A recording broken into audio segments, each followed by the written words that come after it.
Waalaikumsalam warahmatullahi wabarakatuh. Ustaz, bagaimana cara bertobat yang benar dan baik? Apakah cukup dengan doa atau dengan salat tobat? Baik, Allah jazakallahu khair. Tadi disampaikan cara bertobat, teman-teman sekalian, ada di Quran surah keempat An-Nisa ayat 17 sampai dengan 18 ya.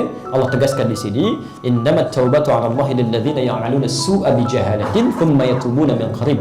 Sungguh tobat yang diterima oleh Allah Subhanahu wa taala adalah dari satu persoalan keburukan yang pernah dikerjakan, tobatnya disegerakan. Jadi satu ya, sifat tobat itu ya, pertama di Quran surah keempat ayat ke-17 sampai 18, sifat tobat yang pertama mesti disegerakan, tidak ditunda ya, jadi menunda-nunda tobat itu berbahaya ya. Yang kedua ya, kalimat tobat sendiri kemudian diperdalam oleh para ulama memiliki turunan-turunan ya. Tobat itu mengandung arti pengakuan, artinya mengakui kesalahan yang pernah Anda kerjakan. Jadi saat bertobat, setelah Anda segerakan, akui dulu salah apa. Akui salah apa. Ya. Yang kedua, sesali kesalahan itu. Karena dengan penyesalan itu, ya kita menghadirkan satu perasaan bahwa ini keliru, kan? Dan yang ketiga, berjanji untuk tidak mengulangi dan mengganti dengan amal soleh. Berjanji untuk tidak mengulangi dan mengganti dengan amal soleh. Ya. Makanya nanti di ayat ke-18-nya, kalau ada orang masih mengulang kesalahan serupa, atau berbuat salah pada yang lainnya, itu artinya pertanda tobatnya belum diterima ya, belum diterima. Baik, nah sekarang pelan-pelan tadi ada pertanyaan, apakah mesti dengan sholat tobat ya. Sepanjang pengetahuan kami, semua sholat itu mengandung makna tobat. Semua sholat, silahkan cek, semua sholat mengandung makna tobat. Makanya saat Anda mulai bertakbir pun, mulai bertakbir kemudian mulai bersedekap, Anda mengucapkan doa untuk bertobat dari kesalahan. Coba, masih ingat tadi ketika kita dijanjikan oleh Allah akan dikabulkan permohonan kita saat kita membacakan apa? Iyyaka na'budu wa iyyaka nasta'in, itu ada dalam lafaz apa? Al-Fatihah. Baik, sekarang perhatikan, sebelum membaca Al-Fatihah supaya doa kita dikabulkan tadi, sebelum membaca Al-Fatihah dalam sholat kita membaca apa? Iftitah. Tayyib. Apa yang dibacakan dalam iftitah Anda? Baik, inna salati wa nusuki, yang lain? Baik. Ada 12 hadis di sini terkait 12 doa terkait dengan iftitah. Ada yang wajah tuh kan? Baik, wajah tu wajhal ladzi fatara samawati wal ard dan seterusnya. Ada yang Allahumma ba'id, ada yang inni wajah tuh kan? Baik, wajah tuh atau inni wajah tuh? Baik. Yang wajah tuh boleh yang ke tengah. Baik, yang inni wajah tuh? Yang enggak punya wajah. Baik. Baik. Teman-teman sekalian, kalau Anda mengucapkan wajah itu tidak pakai inni, itu ada di hadis Muslim nomor hadis 1848. Riwayatnya dari Ali bin Abi Thalib. Kalau Anda mengucapkan menggunakan inni wajah itu diantaranya ada di Ibnu Majah nomor hadis 3221, Abu Daud nomor hadis 2579. Riwayatnya dari Jabir bin Abdullah. Tapi saya menginginkan Anda tidak menghafal nomor dan hadisnya, tapi mengetahui maknanya. Ini poinnya. Ya, tidak penting itu semua, yang penting paham maknanya, amalkan dengan benar. Nah, sekarang perhatikan, saya mau bacakan hadisnya supaya kita mengerti betul. Yang pakai wajah itu dari Ali bin Abi Thalib, saya bacakan hadisnya. Beliau menyampaikan, "Shallaitu khalfa Rasulillah sallallahu alaihi wasallam." Saya pernah salat di belakang Rasulullah sallallahu alaihi wasallam. Fastaftaha, maka beliau membaca doa istiftah. Istiftah itu artinya panjang. Ya, wajjahtu wajhiya lilladzi fatara as-samawati wal ardh dan seterusnya. Jadi ini yang tanpa ini. Baik, sedangkan yang menggunakan ini hadisnya dari Jabir bin Abdullah radhiyallahu taala anhu maqal, beliau menyampaikan, "Ra'aitu Rasulullah sallallahu alaihi wasallam." Saya sering kali melihat Rasulullah sallallahu alaihi wasallam hina yadhbah, setiap kali menyembelih hewan kurban, aqbala al-qiblah, menghadapkan hewan kurbannya ke arah kiblat. Thumma qala, kemudian mengucapkan, "Allahumma hadza min Muhammad wa ali Muhammad wa ummat Muhammad." Ya Allah, mohon terima kurban ini dari Muhammad, dari keluarga besar Muhammad sallallahu alaihi wasallam dan dari umatnya Muhammad sallallahu alaihi wasallam. Jadi yang dikorbankan itu rata-rata Nabi 100 ekor. Masya Allah. Di pertama sunnahnya hadapan ke kiblat, sebutkan atas nama siapa. Yang ketiga, fayaqulu, kemudian mengucapkan Bismillahi Allahu Akbar. Saat disembelih, diucapkan Bismillahi Allahu Akbar, sembelih. Setelah itu belum selesai. Sunnah yang keempat, ingat teman-teman, Anda kehilangan satu langkah, Anda kehilangan pahala di sini. Oke? Ada 4 di sini. Hadapan ke kiblat, sebut atas nama siapa. Keempat, ketiga Bismillahi Allahu Akbar. Yang keempat, selesai menyembelih, menghadap ke kiblat, berdoa, inni wajjahtu wajhiya lilladzi fatara as-samawati wal ardh dan seterusnya. Jadi yang inni wajjahtu itu bukan bacaan dari doa iftitah atau istiftah, tapi bacaan doa setelah selesai menyembelih hewan kurban. nggak pakai nggak pakai setelah menyembelih hewan kurban atau melontar jumrah, itu yang dibaca. Ya. Kami sudah berusaha mengecek di 1235 kitab hadis dari yang paling sahih sampai yang paling palsu. Redaksinya ke situ semua. Bahkan hadis palsu pun nggak ada yang menyebutkan dipakai dalam sholat. Gitu ya? Nah, jadi barangkali perlu diluruskan di sini, walaupun bedanya tipis, tapi tidak bisa disamakan. Karena doa itu detail sifatnya. Ya. Baik. Nah, poin saya, ada yang berdoa menggunakan Allahumma ba'id baini, kan? Sering dibaca dalam siang hari, sholat siang. Ya. Sholat siang ini dalam istilah fiqih ada lail wan nahar. Kalau sholat malam lail itu artinya tahajud, qiyamul lail. Kalau sholat nahar itu artinya sholat fardu dari mulai subuh sampai isya ini.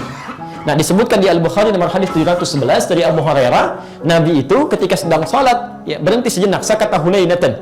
Ya, kata Abu Hurairah setelah selesai, ya Rasulullah, saya perhatikan Anda sakata hunainah, ya, Anda diam sejenak. Apa yang Anda lakukan? Kata Nabi, saya membaca Allahumma ba'id baini wa baina khataayaya kama ba'adta bainal masyriq wal maghrib. Teman-teman sekalian, saya ingin ketika Anda membacakan bacaan apapun dalam sholat, pahami. Karena kata Allah diisyaratkan di Quran, banyak orang sholat tidak mengerti, tidak paham apa yang ia baca dan dilakukan dalam sholatnya. Sekarang perhatikan, kesalahan yang kita perbuat dalam hidup disebut khata. Kalau banyak, namanya khataaya. Baik, kenapa ini sering dibaca oleh Nabi SAW dalam sholat siang? Karena umumnya, maaf, siang itu lebih banyak menghadirkan aktivitas dibandingkan dengan malam. Bapak Ibu banyak beraktivitas di siang hari atau malam? Siang. Sekarang perhatikan, umumnya orang yang banyak beraktivitas lebih besar kemungkinan potensi salahnya dibandingkan dengan yang diam. Terlalu banyak bicara bisa keliru, terlalu banyak melangkah bisa salah. Karena itulah, mohon izin, tadi antara zuhur mau ke asar, saya mau tanya, ada di antara kita yang tidak punya salah? Boleh angkat tangan? Yang sedikit? Terus saking banyaknya kita nggak bisa ngangkat kan? Berarti ada yang salah kan? Karena itulah ketika, maaf kesalahannya sedikit atau banyak. Kalau sedikit, khata. Kalau banyak, khata ya. Ya terakhir itu pengakuan. Lihat kalimatnya ya. Khata, ya. Kalau kalimatnya berhenti di sini, khata ya, sampai sini, ini kesalahannya. Kalau pakai ya kecil, ya, ini pengakuannya. Saya melakukan kesalahan-kesalahan. Di seakan-akan ketika Anda katakan, Allahumma ba'id baini wa baina khataaya kama ba'adta bainal masyriq wal maghrib. Ya Allah, hamba mengakui ya Allah, sebelum sholat ini banyak kesalahan yang hamba lakukan. Anda ingat-ingat kan? Hadirkan suasananya, kalau benar tuh bisa menangis kan? Mohon ya Allah, jauhkan sejauh-jauhnya antara saya dan kesalahan yang saya perbuat, seperti Engkau jauhkan antara timur dengan barat. Timur dengan barat pernah melihat bersatu? Tidak. Maksudnya apa? Saya nggak pengen lihat selama-lamanya ya Allah. Sampai di akhirat tolong jangan tampakkan lagi pada saya.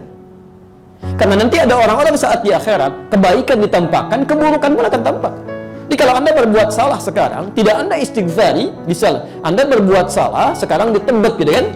Ya awas, hati-hati, Anda nggak istighfari, nanti di akhirat akan dibuka. Bukan cuma orang tebet, penduduk langit dan bumi mengetahui bahwa Anda pernah berbuat maksiat. فَمَنْ يَعْمَلْ مِثْقَالَ ذَرَّةٍ خَيْرًا يَرَهُ وَمَنْ يَعْمَلْ مِثْقَالَ ذَرَّةٍ شَرًّا يَرَهُ. Anda berbuat salah sedikit pun, Anda nggak tobat di situ, Allah akan buka. Karena itulah saat kita sholat, kita bertobat. Saya akui saya salah, ya Allah, mohon jauhkan. Kalau kesalahan saya seperti noda yang melekat di pakaian, ya Allah mohon bersihkan saja. Kalau perlu gunakan dengan air yang sangat dingin, bil ma'i wal thalji wal barad. Jadi kalau Anda benar sholat yang membaca doa tadi, Anda sedang bertobat. Makanya kami selalu mengistilahkan semua sholat itu tobat kalau benar dilakukannya. Jadi ketika istighfar Anda benar, kemudian tobat Anda benar disampaikan, maka Allah tunggu kamu mau minta apa sekarang. Karena itulah tadi saya sampaikan salah satu kisah di antara dua yang tadi saya sebutkan, Nabi Nuh alaihissalam. Nabi Nuh itu ketika meminta umatnya bertobat, lihat kalimatnya, dosanya luar biasa, yang dimintakan istighfar. Quran surah ke-71 ya, ayat 10 sampai 14 itu, faqultu astaghfiru rabbakum innahu kana ghaffara. Kata Nabi Nuh, lihat kalimatnya, saya katakan kalian semua banyak salah kalian, cepat tobat, istighfar. Istighfar, minimal dengan istighfar. Masih ingat tadi pembahasannya? Kadang-kadang maksiat yang dilakukan itu menghambat kebaikan kan? Masya Allah, lihat ayatnya Pak, Ibu sekalian. Yursilis samaa alaikum midrara. Kalau istighfar tobat dilakukan, maka sekat akan dibuka, Allah turunkan rahmat dari langit. Bahkan menjadikan, maaf, yang tadinya kering kerontang jadi tumbuh subur lagi. Wa yumdidkum bi amwalin wa banina. Rizki Anda yang macet, pekerjaan Anda yang sulit, dengan istighfar tobat dilancarkan kembali. Keturunan yang belum dapat dimudahkan pendapatannya. Masya Allah. Jadi ternyata taubat itu terkait erat dengan rizki dan rahmat Allah serta pengabulan doa. Syekh Hasan Al-Basri, ulama saleh luar biasa, satu kali ditanya oleh 3 orang, Syekh, saya punya persoalan, ini kebun saya katanya kering, gak pernah tumbuh, bagaimana solusinya? Kata beliau, akthir istighfar, perbanyak istighfar. Dia pulang. Orang kedua, Syekh, saya bekerja sulit nih, ya, Masya Allah, sulit mendapatkan rezeki, kesana kemari nggak dapat, kan? Apa solusinya? Kata beliau, akthir istighfar, perbanyak istighfar. Yang ketiga, Syekh, saya sudah berumah tangga bertahun-tahun belum ada keturunan, bagaimana solusinya? Kata beliau, akthir istighfar, perbanyak istighfar. Begitu ketiganya pulang, jamaah yang bingung. Syekh, 3 pertanyaan, thalatha ila ijabah sawiyah. Bagaimana 3 pertanyaan dijawab dengan jawaban yang sama? Kata beliau, ara'aita qawla rabbil alamin, apa Anda tidak memperhatikan firman Allah Subhanahu wa taala di surat Nuh tadi, surah 71 ayat ke-10 sampai dengan ayat ke-14 tadi? Ya, Masya Allah. Faqultu astaghfiru rabbakum innahu kana ghaffar. Maka perbanyak istighfar kepada Allah, Dia Maha Pengampun. Yursilis samaa 'alaikum bidrara. Kalau ampunan sudah diberikan, dosa sudah dicabut, maka rahmat diturunkan dari langit. Wa yumdidkum bi amwalin wa banina. Dan harta diperluas, bahkan keturunan diberikan keberkahan oleh Allah Subhanahu wa taala. Jadi kalau saran kami, perbaiki ibadah dengan baik, tobat dengan benar. Makanya Nabi sebelum tidur kan istighfar tuh. Coba kalau tidak percaya, nanti mau tidur malam, perbanyak istighfar. 70, 100 kali. Dampaknya ke hati enak, Pak. Nggak percaya silakan. Anda tidur aja seketika dengan tidur istighfar dulu, ya kan? Baca Quran, tidurnya enak, tenang, gitu, nyaman, gitu kan? Ada yang saking tenangnya nggak bangun lagi, gitu kan? Ada yang begitu, karena kita nggak tahu kapan kita bangkit kan. Tapi minimal dosa kita sudah selesai, taubat kita, nggak ada hubungan lagi dengan yang lain. Makanya ada orang-orang yang saat sebelum tidur dia selalu bertobat kepada Allah, dan kata Nabi, surga menanti dia. Itu ada di Musnad Abdul Razak, nomor hadis 20.559 di jilid yang ke-11 halaman 127 yang pernah saya sebutkan dulu.